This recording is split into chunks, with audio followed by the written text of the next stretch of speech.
Thumbs up. We all on, guys? Yep. Yes. Right. Good evening, everybody, from where I'm sitting in South Africa. I'm in Johannesburg. My name is Andrew Kerr, and welcome to the Australia New Zealand webinar on Australia New Zealand. The tonight's going to probably be about 40 minutes, 45 minutes. We're going to be just introducing the company. I'm going to be introducing a couple of my colleagues who may or may not talk during the process.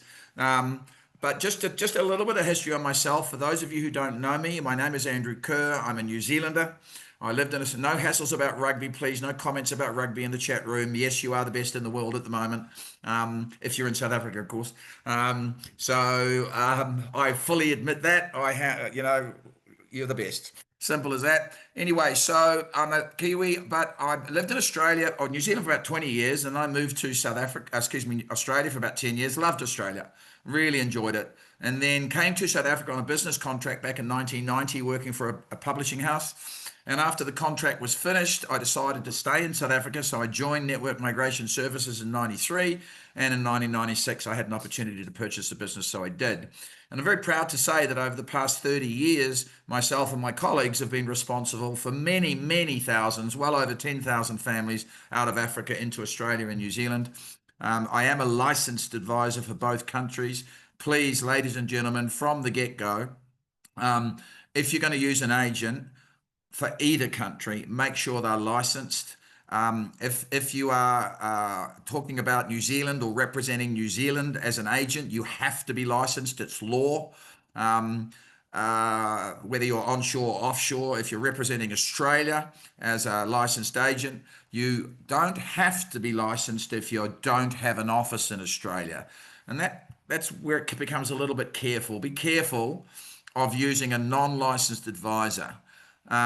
Especially in your initial consultation. Your initial consultation should always be with the licensed advisor, and the reasons are pretty much on the front there. I'm just going to shift that chat box, sorry. Because we're registered. I'm registered with the Immigration Advisors Authority of New Zealand and registered with the MARA in Australia, which is the Office of the Migration Agents Registration Association. And the reason for that, ladies and gentlemen, is when you pay advisors, if you have issues with advisors and the advisors are not able to sort those issues out, you are able to, if you have justification, to report us. Thankfully, I've been reported twice in 30 years and actually won both those cases because the clients were being a little bit ridiculous. But and both those clients are now in their current countries, frankly, and we finished the applications. But the point is, you have to. I'm really reiterating this. Make sure you use a licensed advisor. Okay. Right. I'm just going to jump to the next slide. I just wanted to. Guys, I'm not sure if everybody else can see you yet, unless I introduce you, because I can see you. But Xenia or Liz or Ruan, can you see the full slide? Because clearly what I see is your faces on the. Yes, we can see the full slide, Andrew. Okay, cool. Thanks, guys. All right. So on this slide, I just wanted to say an incredible thank you to our service partners. We've been doing this so long. I'm actually wearing Point to Point Capital shirt. We're partnered with Migrant Investment Services in New Zealand, or Migrant Financial Services. Avandi Fitchett. Avandi and I have known each other for many, many years. She works extremely closely with Desiree Lindeque, our operations manager and licensed advisor in Shore. And then, of course, from the banks to the moving companies to the English centres to selling your cars or even your homes. I mean, we are literally a one-stop shop. We can help you with everything. Excuse me, just go to the next slide. Right, Point to Point Capital. When you're immigrating, most people don't realise, of course, well, you probably do realise you're going to realise your assets and take some of your money with you. And the banks will shift your funds, but Point to Point actually partner with the banks. They partner with Mercantile, Capitec, Investec, etc., and they shift your funds for you at preferential rates. And whether it's 1,000 rand or $1,000 or 1,000 shillings or whatever country you're in at the moment, it doesn't matter. They can help you wherever they are in the world. They're based in South Africa. They're actually specifically in the next year or so actually going to become a bank themselves. So they're an amazing company owned by a group of young men that are very, very intelligent. And if you want to shift funds, shift it through them, okay? Because it will save you a lot of money. And then on the other side, we're partnered with Avundi Fitchett. We love Avundi. She's an incredible person. She's actually South African. She's been in New Zealand, gosh, Des, I'd be guessing, but I'd be saying about 6 years now, plus minus. 7 years. 7 years, thanks, Des. And they offer full financial services. I mean, because Avundi has gone through the migration process, she knows the ins and outs and ups and downs and what you need to know. And she really does go the extra mile. So these companies that we work with will sit with you on Zoom or Teams or Google Meet or whatever. Or, of course, if you happen to be in New Zealand at the time, face to face, or in Joburg. Gosh, Evan's even flown down to Cape Town to meet with clients, etc., etc. So just make sure that you understand it's not just getting a visa, guys. It's everything associated with it, and we're very proud to say that we help you with those processes as well. That's me a few years ago. The beard's a little longer now. Desiree is our IA registered advisor based in New Zealand. She's actually our international operations manager. Desiree and I have worked together for over 10 years. She's fully licensed for New Zealand and soon to be licensed through the MARA agreement with Australia, the Trans-Tasman agreement with Australia. And the other photo is Lizzie. Lizzie is our newly licensed advisor and runs our operation in South Africa. She's really my right-hand person here. And she is provisionally licensed at the moment. She can give immigration advice. And she is far more intelligent than I will ever be. In fact, they all are. Let's just go down here. Okay, right. New Zealand, my country, land of the long white cloud. Still learn how to play rugby. I think coming up, for those of you of South Africans, I'm going to be offering Sasha Feinberg and Gomazulu a free visa to go to New Zealand. So he can eventually become a New Zealander, all right, and hopefully become the next Dan Carter of this world, because that young man has so much potential. It's frightening to see, and good on him for doing it. Listen, guys, I love my country. It's 5.6 million people. It was, let's be blunt here, our previous government, love him or hate him, I'm not going to go into that, took us into recession. We are out of recession now. We've just had our third interest rate drop over there. A lot of our clients were worried about that, now realizing that, of course, New Zealand is not a bad destination to go to. Inflation's getting under control, etc., etc. So I'm very pleased to say that, because under the previous regime, I couldn't stand them. And hopefully they never, ever get voted into power again in New Zealand. I know that's a political statement, and this is not a political forum, but anyway, that's my personal opinion. So let's just go on to the next one. Visa categories. Ladies and gentlemen, there's not a visa category for either country that we can't assist you with. And I mean that. From a visitor's visa to go and look for work, or a holiday, or skilled migrant or student, or accredited employer work visa, of course. Business visas are slowly starting to open in New Zealand now, and entrepreneur visas coming out in the next couple of months. The investor visa is already open.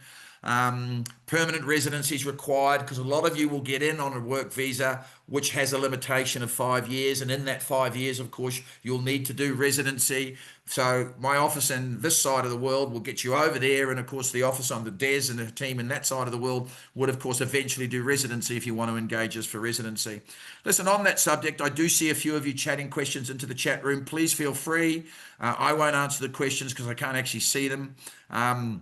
I actually can see them now, Ruan, which is really good. And anyway, the point is Liz and Des will answer the questions, and Xenia. I'll be introducing Xenia very shortly. She is our job search trainer. She's just come back from New Zealand, so she can probably relay a couple of nice little stories she's got over there. She went over there to look for a husband, and I think she found about 7, so she couldn't pick any. So she's come back to decide which one she wants. You know I'm teasing you, Xenia. But anyway, so there's really not a visa that we can't do. And I'll talk about something else a little bit later on.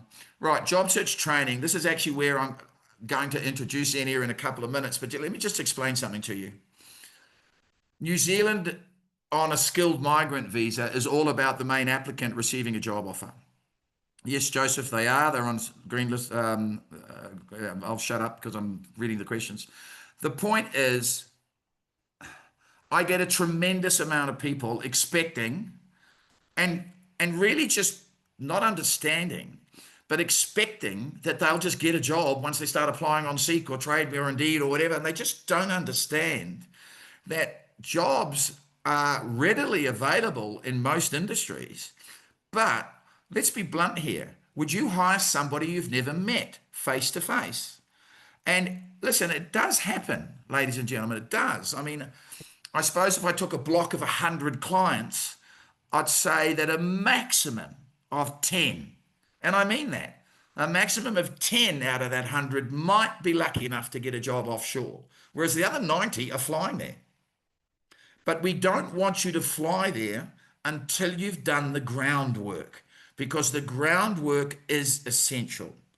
And that leads me to introducing a person that is becoming extremely professional on training you in the groundwork and what the do's and the don'ts of this. So Xenia, floor is yours. Xenia, can you hear me, or are you stalled? I think she might have some internet issues, but she will be talking shortly. There's just a bit of a delay, it seems like.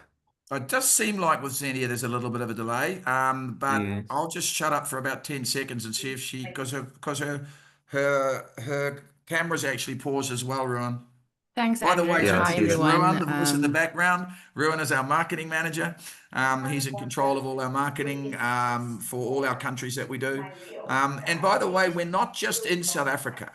I mean, yes, until technology got the way it is in the past 5 to 10 years, we predominantly concentrated on South Africa. But we've got clients in China, the Philippines, Canada, UK, Ireland, Scotland, most countries in Africa now, from Zimbabwe up to Uganda.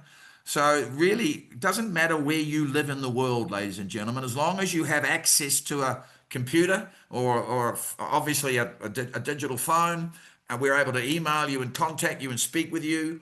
It doesn't matter where you are, we're able to deal with you. Xenia, are you live now? Can you hear me? We can Can you hear hear me? you. We can hear you. Okay, Okay, sorry, so I Xenia, switched I'm going to leave it to you for the next network. 5 minutes to talk about job training. I think she's gone now, hasn't she? Did she log out? I'm not sure. It's a little No, there she is. delayed. Xenia, are you there? There we go. Am I back? I'm You sorry, are back, guys. and the floor is yours, ma'am. Welcome to SA. All right, guys. Hi, I'm Xenia, your training specialist and the best one you'll ever have. And before I start, I'd like to mention, as Andrew said, I had the privilege of going to New Zealand in August, thanks to my very kind and generous employer sitting next to me. And everything you've ever heard about New Zealand and what you think New Zealand is, you're absolutely right. The people, the beauty, the rules, the consequences if you break the rules, the nature, the cultures. I loved everything about it. So I can't wait to go back next month, Andrew. But once you guys do sign up with us, though, I'll be working quite closely with you on your job search journey. As Andrew mentioned, it's a lot of work you'll have to put in. So I'll be there to make sure that you do the work. Together, we'll begin a series of structured meetings designed to give you those tools and strategies that you need to succeed in both of these countries, actually. And behind Andrew, you'll see a little screen of the breakdown of what our meetings will be about. I do add some extra sessions in here and there if the person needs it. So one of the very first steps we do take is getting your LinkedIn ready. That's very important, setting it up, preparing you to highlight your skills, your experience, and learning or teaching you how to use it, because half of us don't even know how to use it or even have a LinkedIn profile. I also help you write your CV in the correct format, and I'll prepare you upfront for any interviews that could come up, which will be a great help for when you're actually sitting in your interview. I also want to stress that this process is not passive. LinkedIn, your CV, the tools we'll be using will only work as good as a person who's actually using it. It's not a sign up, sit back and wait process. It takes daily effort, commitment. If you're not willing to work at this, then don't sign up, because you'll just be complaining and you'll make everyone's life difficult. So yeah, the New Zealand job market is very unique. It's competitive. Employers are risk averse. Employers don't automatically choose the immigrant first. And that's where we need to jump through hoops to be remembered and to be noticed. And that's where I come in. So I guide you, I prepare you and support you through every step of this way. And I'm also your therapist if you need me to be. And this service does come at a cost. It's not free. So if you do want a quotation, you're welcome to email me to start this process. We do offer job search training separately, or you could sign up for the full visa process and get job search included as well. My email is zinia@networkmigration.com. And yeah, I'm truly excited to help each and every one of you. I love what I do. It's really my passion. I'll sit till 8 o'clock at night if I have to. And I look forward to helping every single one of you. It's every blood, sweat, tear, and cent worth. So I'm looking forward to meet every one of you. Thanks, Andrew. Thanks, Xenia. Thanks so much. And listen, ladies and gentlemen, Xenia nailed it in the sense that we have clients that sit back and relax and expect to get a job by just doing nothing. If you're that, and I'm not insulting you, but if you're that type of person, please don't use us. All right. You're not going to succeed anyway.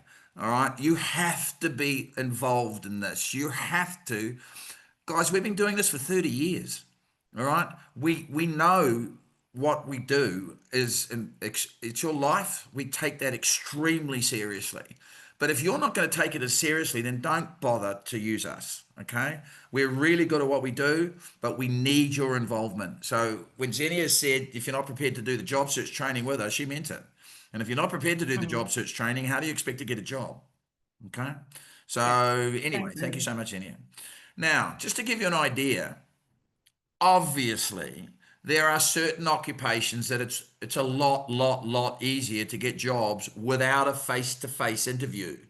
When I say interview, you will be interviewed, but you'd be interviewed over, using technology like Zoom or Teams, etc., etc. These types of positions are in massive demand. I mean, my daughter's actually an occupational therapist. She's already in Sydney. She's earning $100,000 a year in Sydney, but she spent the last 5 years in New Zealand, and she was earning nearly $90,000 a year over there. So, she's born in South Africa. She loves South Africa, but obviously went over there for opportunity because she couldn't get jobs here. I won't go into the reasons why. If you're living in South Africa, you know the reasons why. All right. Anyway, so this is the type of occupation that we literally, if you're in healthcare, or certain occupations, there are certain occupations obviously that are in big demand, and these are some of them. And the likelihood of you getting a job in these is probably 90% offshore, as opposed to, of course, 10%, as I was talking about earlier. Now, these also are occupations that are designated by the Minister, the Right Honourable Erica Stanford, as Green List Tier 1. If you are one of these occupations, you actually have a choice. When you get the job offer, and everyone needs the job offer. When I say everyone, I mean the main applicant. If you're a family, the main applicant needs the job offer. Then you have a choice as to do a straight to residency application or a work visa. Now, obviously, it's not obvious because I'm saying it's obvious to me, but it's not obvious to you. If you do a work visa, you're going to be paying for the work visa for yourself, your spouse, your children, etc., or student visas and spousal visas, etc. Well, you can save that money by going straight to residency. Now, obviously, it's more expensive to go straight to residency, but you're literally saving, if you're a family of four, you're going to save at least $4,000, New Zealand dollars, which in rands is probably about 44,000 rand, that you'd save by doing a straight to residency application. And for example, you'd be paying $6,450 for a straight to residency application. So it is $2,000 more if you're a family of more, but you've literally saved $4,000. So obviously, if you can afford to, straight to residency is way better. But if you're going to do straight to residency, you might need your skills assessed up front. You will definitely need to sit English if you're over 16, blah, blah, blah. So these are the sorts of things we can talk about at a private consultation. Now, on that, and I forgot to mention, Xenia has mentioned her email address is xenia@networkmigration.com. I'm sure Rowan probably typed it into the chat room, but all our emails are our first names at networkmigration.com.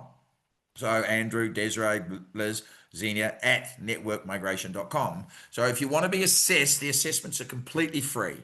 Okay, we will send you what we call a pathway to residency document. There's a few short videos to watch. We try and keep them down to 60 seconds just to explain how the company works. And then always read the attachments. There's 3 or 4 attachments always. And I get extremely frustrated with people that make appointments with me and they haven't read what I sent them.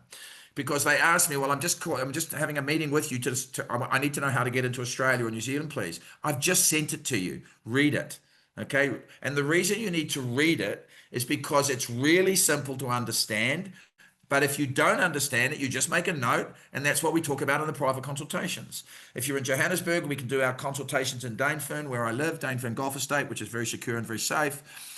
If you're in any other part of the world, where we can do our consultations Mondays to Saturdays, and there's no charge for them. So obviously, whether you use us or not is actually irrelevant. If you want to have a consult, once I've sent you the process, then book a time with me, and then I'll take you through that process. But please read it first, okay? These are also Green List Tier 1. As you can see, very much healthcare related, or pretty much all of these. I can't remember the gentleman's name or the lady's name that talked about social working earlier. But, you know, he asked, is social workers in demand? Well, social workers are on Green List Tier 1. So yes, they're in demand. Now, this is Green List Tier 2. What that means is also designated by the Minister of Immigration, the Right Honourable Erica Stanford. These are occupations that are in demand, maybe not as much demand, but I would actually say, quite frankly, some of them are in more demand because they're tradespeople. And this is Green List Tier 2. So what that means is when you apply for your visas, in most cases, 99% of cases, if you're applying for an accredited employer work visa, unless of course you've got a short-term contract, you will be issued with a 5-year visa. All of you. Main applicant's visa will be linked to the company. Spouse has an open visa. He or she can do whatever they want to do. And children between 5 and 18 or 19 will get a student visa. And in under 5 will get a child visa linked to mum or dad. They are all valid for 5 years. Now, if you're on Green List Tier 2, once you've worked for 2 years, then you're eligible to lodge residency. You don't have to. You can wait the whole 5 if you want to, but I wouldn't. You're eligible to lodge residency after the 2 years. So obviously, Desiree would actually contact you, give you a friendly email about a month, 2 months, 3 months before you're eligible for residency, and then just offer our services. We've already got all your information anyway, so it's probably a good idea to just use us for residency down the line. Now, added to Green List Tier 2, as of the 18th of August, were these 10 trades. Okay? So metal fabricators, fitters, turners, welders, blah, blah, blah. We know there's a few missing. Hairdressing, for example, carpentry. I'm actually in New Zealand in the next couple of weeks. I'm spending some time with Des, and we're going to the NZMA conference where the Right Honourable Erica Stanford will be there. And I'm going to ask her specifically a couple of questions about any, you know, there's a couple of trades that are missing from this. I'm sure she's aware of it. I'm not the only licensed agent that's brought this to her attention. But all of these occupations are now on Green List Tier 2, effective from the 18th of August this year. Okay. Now, the new Parent Boost visa is available. Des, if you don't mind, I'm going to ask you to talk about it. Oh, absolutely. So the new Parent Boost visa obviously opened this week, which was really, really exciting. There is already a large number of applicants that are applying for it that are finding that to meet the health requirements, it is quite difficult because there is only actually 2 places that offer the right medical cover in New Zealand at the moment. This goes back to having the right partners. Evundi from Migration Financial Services is able to give you all that information. So if you are looking at the New Zealand Parent Boost visa, she will be a really great contact because you will need to get that medical cover, and it is quite expensive. So if you are a parent over the age of 75, that annual medical is going to cost you about 9,000 as your coverage per annum. So just something to keep in mind when you are looking at doing that visa. The Parent Boost visa, as Andy mentioned, it allows you to be in New Zealand for up to 5 years. It is a visitor visa, so it means that there is no pathway to residence. But what I've been advising a lot of the parents that are interested in this visa is that obviously whilst you are in New Zealand, you can have your EOI in the system for your New Zealand parent resident visa. So it is something that you can consider. Okay, so the financial requirements, the really awesome thing about this specific visa is that you can either have the sponsor that meets these requirements or the parents that meet these requirements. If you're not sure if your sponsor meets the requirements or if you are able to meet the requirements, because we are aware that it is all in New Zealand dollars, you're welcome to send us the ballpark figures, and we are able to then work it out for you and just confirm with you if you meet the requirements before applying for the visa. Again, the processing time of this visa is about 4 months, but obviously you want to get it right and get the documentation right before you're submitting. It's $3,000 for the actual visa cost. And then it's $100 levy per person that's applying. So we really don't want to be wasting that money by getting these things wrong. So if you are wanting to double check this criteria, you're welcome to check in with us. Thanks, Desiree. Right, Pleasure. and then this is all about, yes. Okay, so she's actually already discussed it. These are actually the fees for it. New Zealand dollars, $3,000 most applicants, and New Zealand $240 for applicants that are eligible for Pacific fee band. In other words, if you're in Samoa or Tonga or something like that. So again, we can talk to you about that. Just, clearly, if you are a parent and you've got children in New Zealand, contact us, because there's actually multiple ways that parents can either go over temporarily or, of course, permanently. So it's always best to have a chat with us, and we can, because we need to know a little bit more about you to give you the correct advice. Now, this came into effect 2 years ago, nearly to the day, actually, the simplified skilled migrant category. Now, if you're on Green List Tier 1 or Green List Tier 2, you're not going to be using this, okay? You can, you'd be nuts to, but you probably could if you wanted to, but obviously, if you're not on Green List Tier 1 or 2, you're thinking to yourself, well, okay, I can get in when I got a job offer, but how am I going to get residency? Now, some of you won't have a residency pathway right now. One thing about New Zealand, ladies and gentlemen, is you don't necessarily need a formal qualification to get into New Zealand. Now, that doesn't mean that you can be, with all due respect, a domestic worker for the last 3 years and get into New Zealand, because domestic worker won't get into New Zealand. A care assistant would, if he or she can afford it, all right? But certain occupations require certain minimum requirements, and most of those requirements, most of them, not all of them, will be a requirement of a minimum 2 years work experience if you don't have the qualification. Stand to be corrected, Liz or Des, if I'm wrong on that, but I'm pretty sure I'm right. So you might be, for example, a panel beater, and you're thinking, shit, excuse me, I'm on Green List Tier 1, 2, but I don't have a trade test. Well, that doesn't necessarily matter to get you in as long as you've got 2 years work experience. But remember, you're going to get the 5-year visa. And then in that 5 years, you want to have a residency pathway. Well, you won't have a residency pathway unless you complete the trade test while you're in New Zealand, which of course you can do, right? Or you might have a residency pathway through high income. So if you're not on Green List Tier 1 or 2, what I'm just about to show you is the way to get residency. So clearly, if you have a degree of some kind, then you're going to get the points in front of you here. By the way, this webinar is available to everybody. We can email it. It will be emailed to everybody that's listening to here. So, Kasim, you've raised your hand. I would just suggest that you ask the question in the chat room, please, because I won't be able to personally speak to you. Anyway, so here's, doctor, it's self-explanatory. What you do need to get into New Zealand is permanent residency is 6 points. Okay, so if you've got a doctorate and you get the job, you still need the job offer with any of these. Okay, you've got a doctorate and you get the job offer. We had a couple recently, frankly. Then we can lodge residency straight away. And ironically, residency is normally processed faster than a work visa, literally within a month normally. So if you can do a residency application straight away, then for God's sake, do one.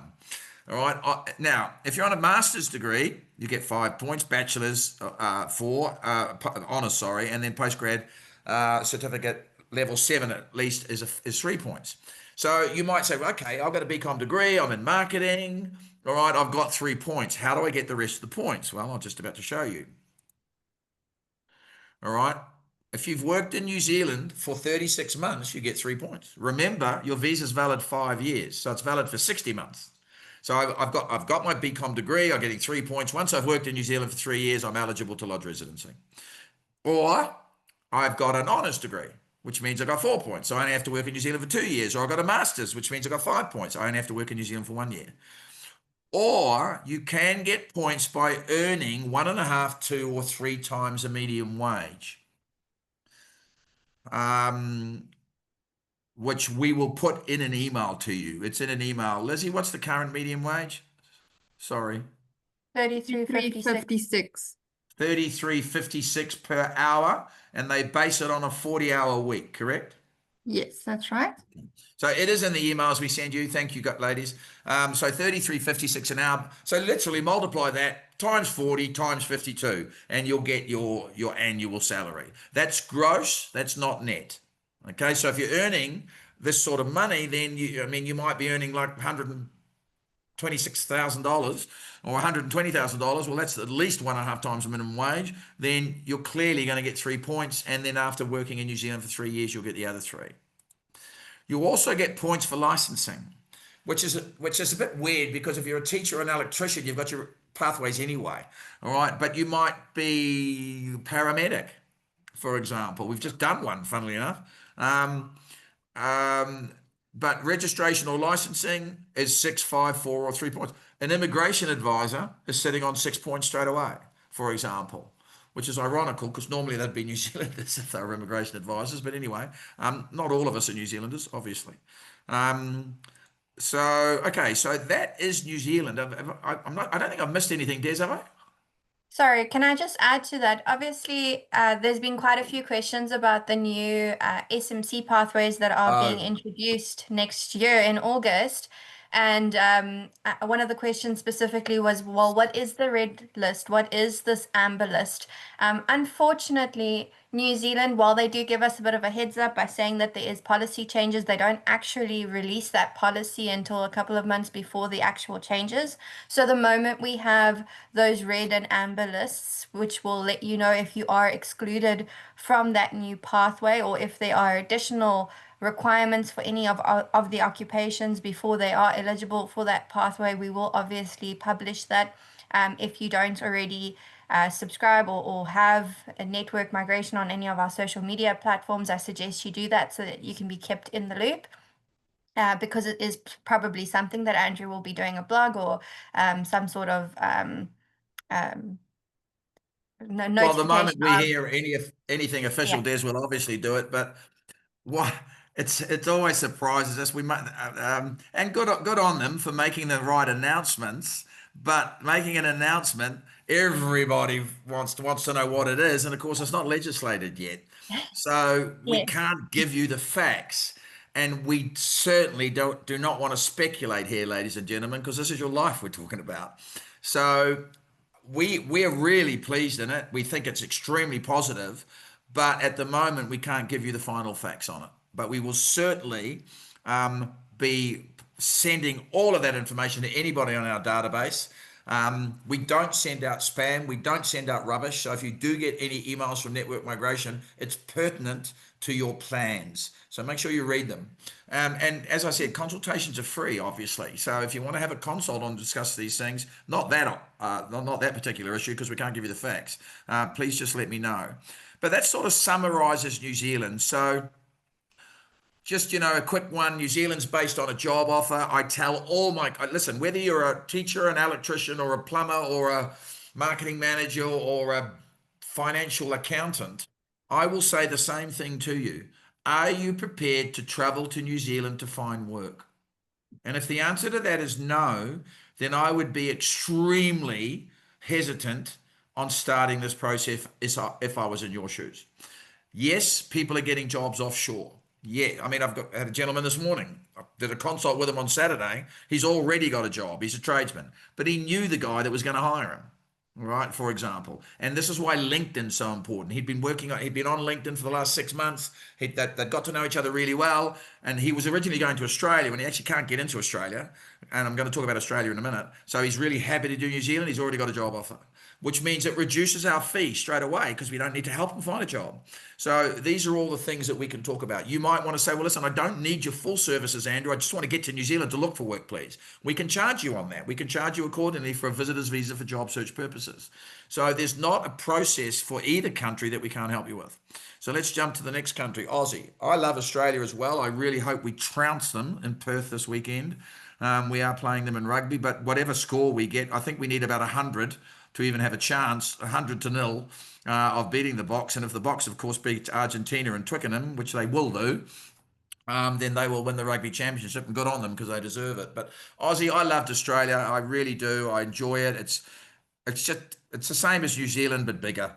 Everything works. Aussies are really fun people to be around. Their cities are amazing. They're all completely different. And Perth is so different than Sydney, they're different than Brisbane and Adelaide and whatever.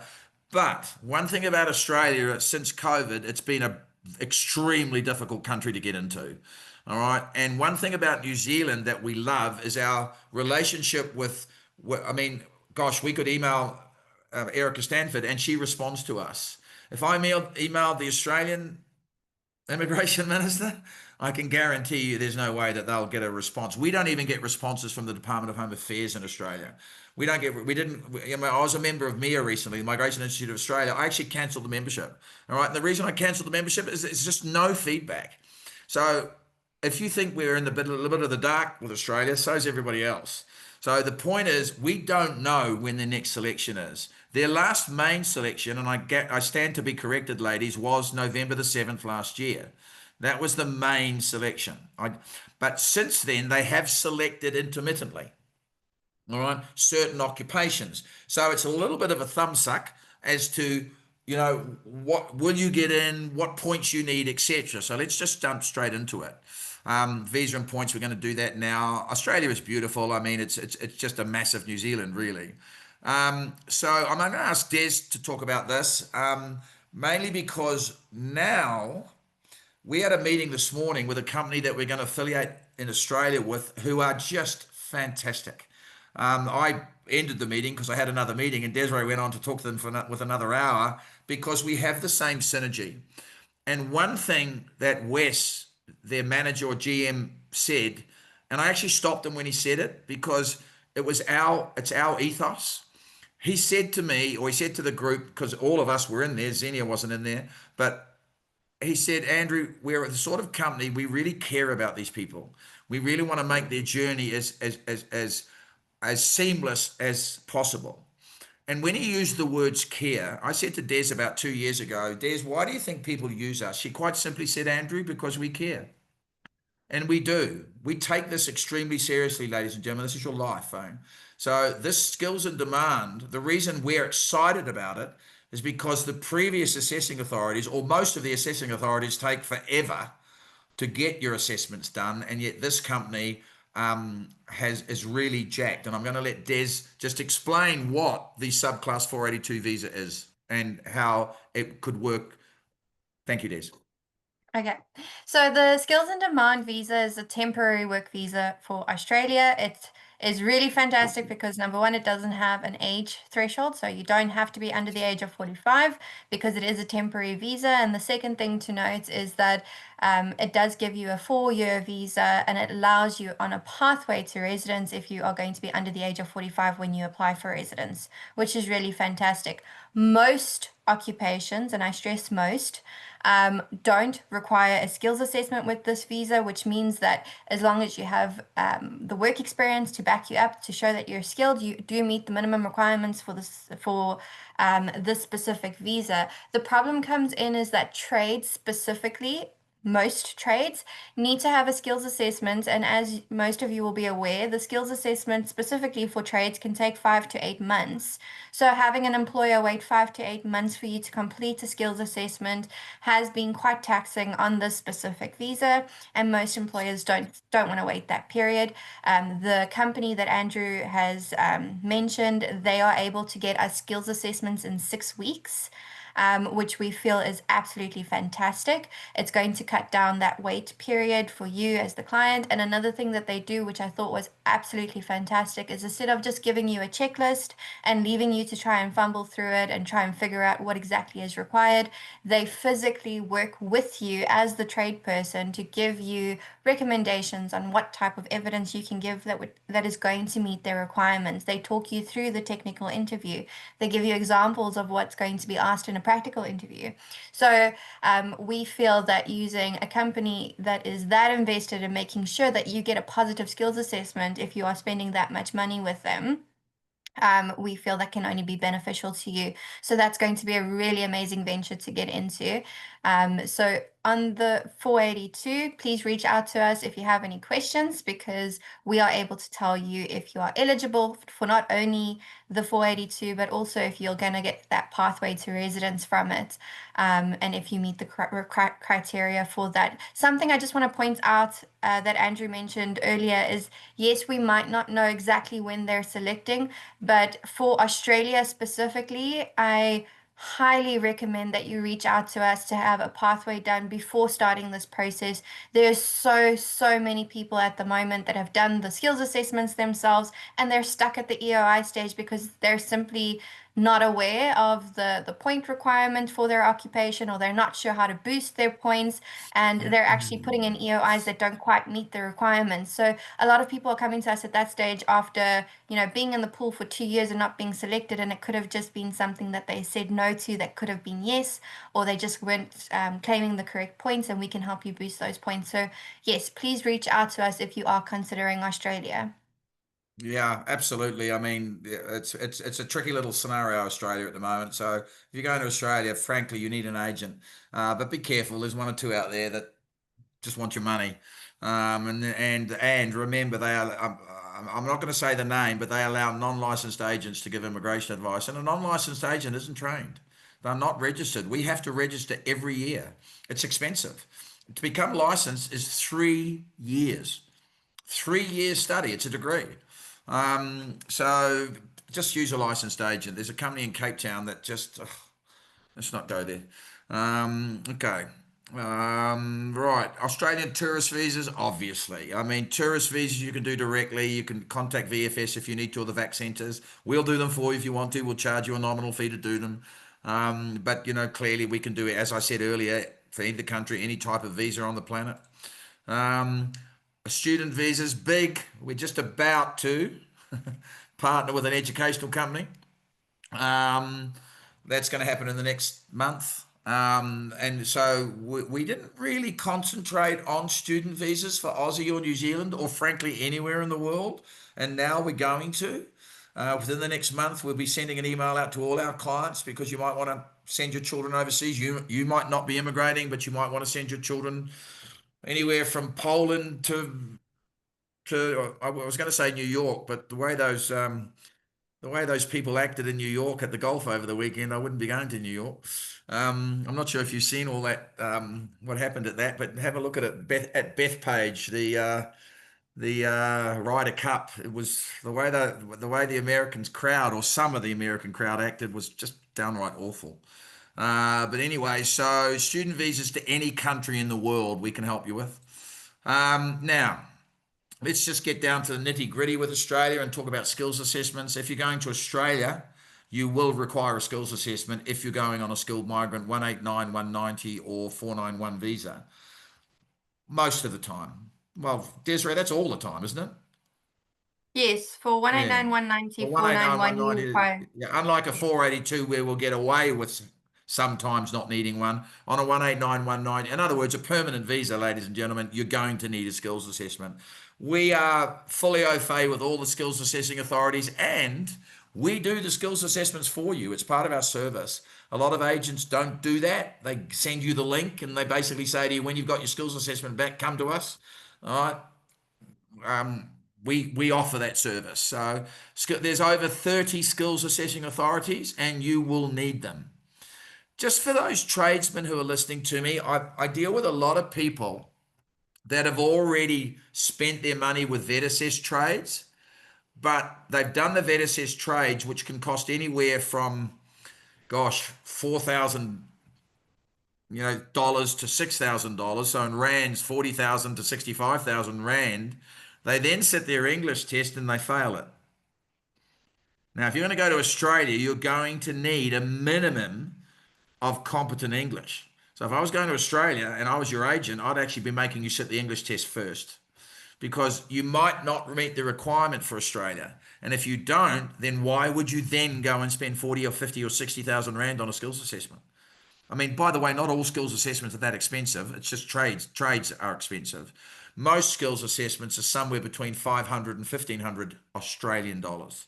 But we'll do those for you, and it depends, of course, on the assessing authority. So if you're an engineer, you're assessed by Engineering Australia. If you're a nurse, the Australian Nursing Council. If you're a teacher, the Australian Institute of Teaching and Successful Learning. So each has their own requirements, which of course we will let you know what they are when we send you the processes and consult with you. Yeah, this is just pretty much exactly what I just said, so we don't need to be on that slide. Now, this is what Desiree was referring to. You're looking at this thinking, gosh, I'm an accountant and I'm 35 years old and I'm single and well, no, if you're single, you're probably going to score more points. I'm sitting on 75 points, which means I can submit an application and I will be selected. Under the current selection criteria for accountants into Australia, no, you won't. The last accountant that was selected on 65 points was back in 2016. So that's nearly 10 years ago. Currently, I think the last selection for accountants, Desiree, was 100. Yes, that's correct. So you might be thinking, I'm in. And then you're sitting, because when you, so take screenshots here, ladies and gentlemen, because I'm not going to go through that. You know, obviously the points for age, points for your qualification, points for your work experience, points for language, which is compulsory for Australia.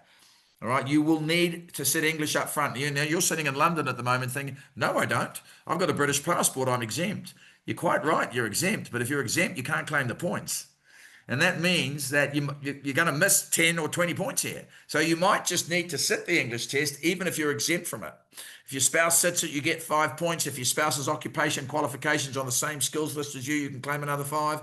Anyway, the point is, and let's just jump to the other slide so you can take the other screenshots. There it is. I'm going to tell you at a consultation. So if that young accountant had come to me and said, I want to go to Australia and I'm on 75 points, I would have said it's risky. And I would have said to that accountant, I would have said, okay, I'm happy to take you on as a client, providing you give me a backstop. And that backstop, I don't like talking about my country as a backstop, but that backstop would actually be New Zealand. It's a bit late now, thanks.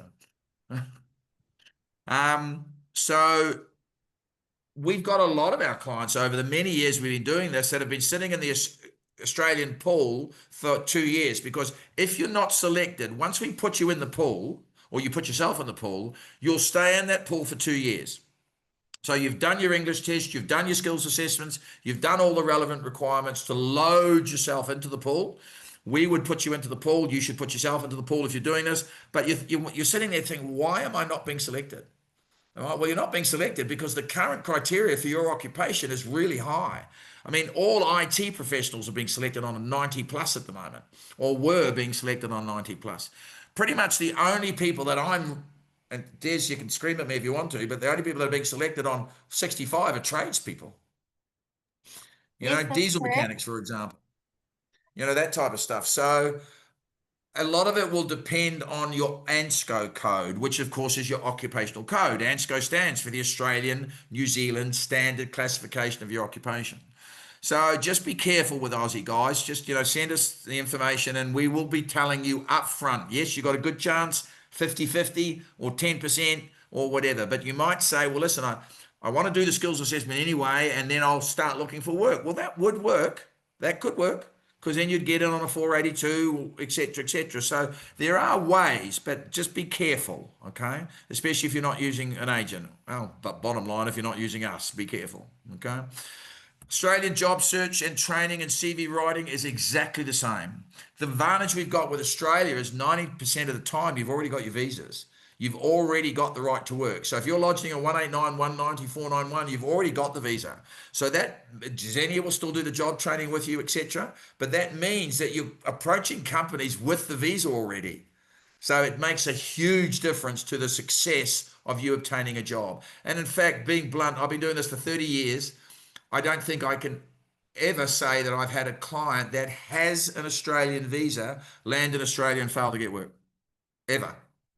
Okay, because remember, you might be that accountant and you've got in, well, that's a bit ridiculous because there are 4,000 accounting positions available in Australia at the moment. But let's say you can't find a job as an accountant. Doesn't matter. Go and work in the local, go and flip burgers for a living if you want to. Go and be a surf lifesaver on Bondi Beach, or whatever. But my point is, is because you're landing as a resident, you don't necessarily need to do the job that you have got in with. Okay, you're probably going to want to, but you don't have to. Okay. And these are run by Rose Nightingale. Rose is my wife. She's got a flu at the moment, so I'm trying to stay away from her. But the point is, all of these services are free of charge. So,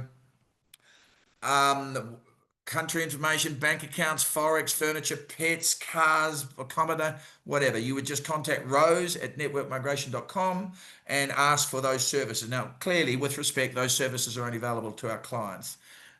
Because we can arrange pretty much absolutely everything you want to, and I'm not sure whether that. No, I've got one more slide. Oh yeah, this is I mean, we don't fabricate anything. All right, these are just the types of comments we get. We're extremely proud to get these type of comments, and we get them, often daily, and we love them. That's why we post them. And these are just 3 examples of people that have loved using us. And these are across all races and nations. So, and in saying that, we don't care where you come from, but sometimes where you come from will impact your application. Okay, and in other words, for example, processing time. And I'll give you an example where we had a lovely Nigerian woman. She got a job offer she's got a PhD. She got a job offer in a university in New Zealand, and the processing time would normally be about 4 weeks. But because Nigeria is deemed as a high-risk country when it comes to migrants, they really vet literally everything with a fine-tooth comb, and that process I think took 4 months in the end, Liz or Des. But my point is this: 4 months. we're always sorry, Liz. It was 4 months. Yeah, and it was only because she's there now and she's teaching or lecturing, but it was only because certain countries, and by the way, they're all in Africa, all right, have a reputation of landing in countries and trying to claim asylum. And for example, if you're an asylum seeker and you are in South Africa at the moment, living here, we can't help you with any form of temporary visa into New Zealand. They just won't let you in. All right. And the reason they won't let you in is because they don't want you to land there and claim asylum. Because if you do that, they won't let you stay, but it costs them over $60,000 to get rid of you. So just don't go in the first place. All right. But that wouldn't be a problem for Australia because of course you'd be doing your Australian visa up front if you qualify, of course. So again, we're just fully transparent. This process costs you a lot of money. It costs you time. It costs you stress, and we want to let you know upfront what your potential hurdles hurdles are going to be. So we'll be fully transparent before you pay us a dime. But then once you pay us a dime, we're blessed with 13 or 14 team members. Couple in New Zealand, one in Cape Town, the rest in Joburg. We have 3 divisions. One division does all the visa work for you, so you're allocated a file manager with a login code to our back-end system. You'll upload all your documents to our system, and then we hand you over to Xenia, of course, when that's appropriate. If it's Australia, it's normally at the end. If it's New Zealand, it's quite early in the process. So she'll start the job training with you, of course, if it's New Zealand, and then the relocation you can use any time. So you've got a group of people that are going to be working around you. Wendy, we don't have offices in South Africa anymore, okay? I had offices for 30 years. I even had an office in Ballito. You just mentioned you're in Durban. I had an office in Ballito for 7 years. And then when COVID hit, well, you can all appreciate I'm an immigration consultant. Can you imagine what COVID did to us? It was tough. It was a tough 2 years for all of us, but we got through it. And we're proud to say we got through it. But during COVID, everybody worked from home and we got used to it. I must admit, I do prefer an office environment. We do feed off each other quite a lot, but with Teams and Google Meet, whatever. But in Johannesburg, we had offices just outside the estate I live in now. And when an engineering company bought the building and wanted us to sign a 5-year lease, I said no. So we will go back into offices eventually because I do like the environment, but at the moment, Wendy, we don't need them. We really don't. We're all available on Teams or Google Meet or phones or whatever. All our work is done electronically. But if you do want a face-to-face, then please drive to Joburg. But if not, then obviously we can do a Teams or a Google Meet or whatever. But no, we don't have physical offices in South Africa anymore. And even in New Zealand, we did the same. Desiree lives in Whangarei, and Tia Marie, who also works with us, lives in Wellington. And again, we had physical offices up until that same time, but at the moment, we just don't need the physical office. We'll eventually get back there, probably, but again, we're working really well without them. So that was a long-winded answer to your question, Wendy, but that's the fact that we don't have physical offices anymore. Ladies, Xenia, Des, Ruan, Liz, thank you so much, as always, for tonight. Your support. I mean, it's 7 o'clock in the morning. Well, it was 7 o'clock in the morning in New Zealand, where Desiree is. It's now 5 to 8. So I just wanted to say thank you, those of you who joined us tonight. Please feel free to email any of us. Our emails are at networkmigration.com, and of course our first names. And if you do engage the services, please be assured that of our full and unwavering attention to your applications and processes, and whether it takes us 1 month or 5 years, we will be working with you until you're living in your country of choice. So thank you everyone for listening to me tonight. Have a fantastic rest of your evening. Des, you have a fantastic day. So looking forward to seeing you in a couple of weeks, spending some time. And thank you everybody that's listened to me tonight. Have a wonderful evening. Cheers, guys. Bye. Bye. Bye, everyone. Bye.